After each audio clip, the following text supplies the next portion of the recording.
Hey everyone, this is Ascendance here from 4FS Gaming, and welcome to our first weapon guide for Titanfall 2. Now this is a pretty in-depth analysis, looking at everything from damage to range falloff, and every reload speed and spread pattern in between. So strap yourselves in for what is quite a long, but very deep video. Now I feel like I need to apologise for some of my clumsy movement in these clips. I was adjusting to a new control scheme when recording this, and so some of it is a little bit of me bumbling around. Today of course we are looking at the Alternator. This is a low fire rate but high damage SMG with a really strong lateral recoil. It excels at mid to close range and can still make an impact at far ranges in the right hands. Now at the end of this video, those hands are going to be yours. First we have to look at the actual properties of the Alternator. It is a hit scan weapon, meaning its bullets will instantly strike where you are aiming when you pull the trigger. One characteristic that really makes this weapon stand out is its laser accurate hipfire, which allows you to keep killing while moving fast, and keeping an open field of view so you can remain aware of your surroundings. The gun does need you to be accurate. With only 20 shots in the clip, and 25 with the extended mag kit, you need to be very precise and have good trigger discipline, otherwise you will struggle to win engagements against multiple opponents before you run out of ammo. So let's have a look at the damage and range brackets to start with. There are plenty of great tables and fan-made resources out there, either from testing or from data mining. They can all give you the exact values for weapon damage, but by the time they are actually applied to in-game scenarios, most of them aren't that accurate, or don't clearly tell you how many shots it will take to kill and at what range. So in this video we have eschewed damage values and calculated how many shots it will take to kill at different range brackets, which should be much more useful to you I hope. With regards to body shots, we can see that at close range, the Alternator is a 3-shot kill. This is true up to a range of 26 meters. Moving on to the next range bracket, the Alternator will need 4 body shots to kill. This applies up to a range of 33 meters. After this, it will then require 5 shots, up to a range of 36 meters, which is quite a sharp damage drop-off. Now 6 shots are needed to take down a target once you reach 47 meters. After which 7 shots will be required up to 66 meters. The final range bracket is beyond 66 meters, where it will take 8 body shots to kill a pilot.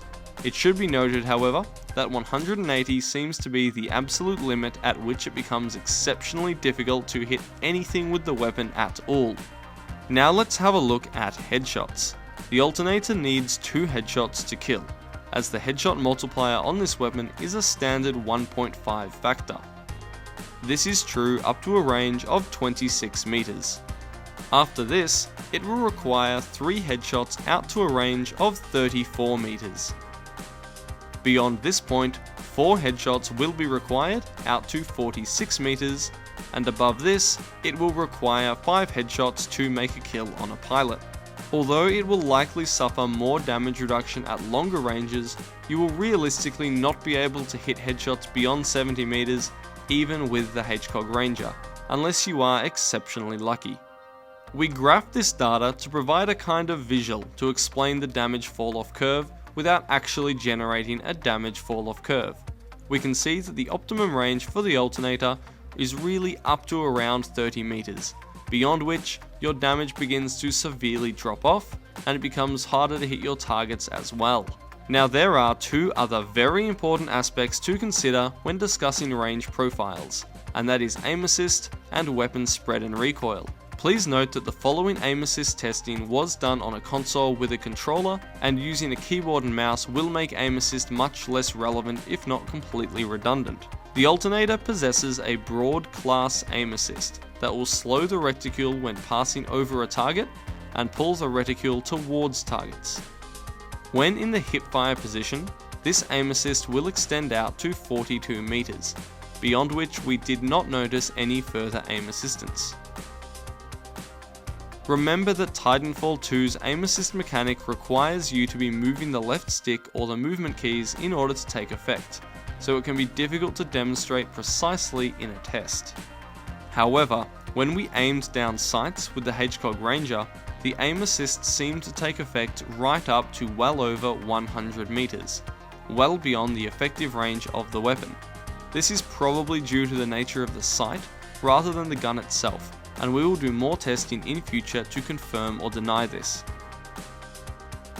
The spread of the weapon and also the recoil pattern are critically important as well. We can see here the recoil pattern at 5 meters, 20 meters, and 40 meters.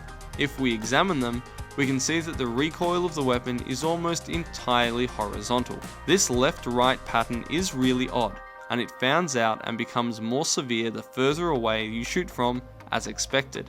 This lateral recoil is actually a nice design choice, shared only with the flatline assault rifle, and it can be explained by the twin barrel nature of the Alternator weapon.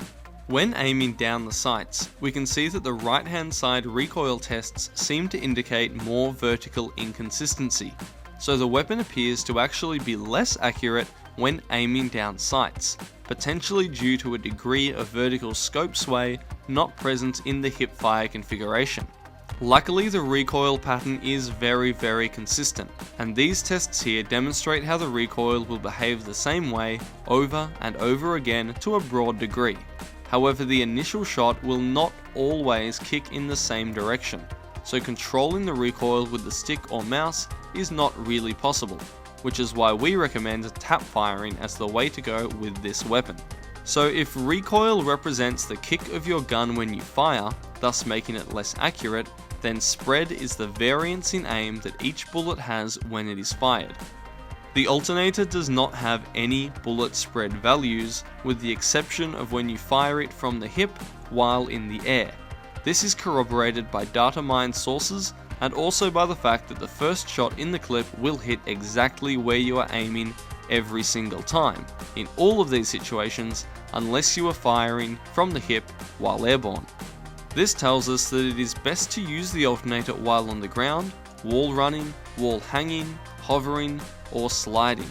Remember that you can enter the slide animation while airborne, which will cancel the airborne hipfire spread and grant you perfect zero spread accuracy while in the air.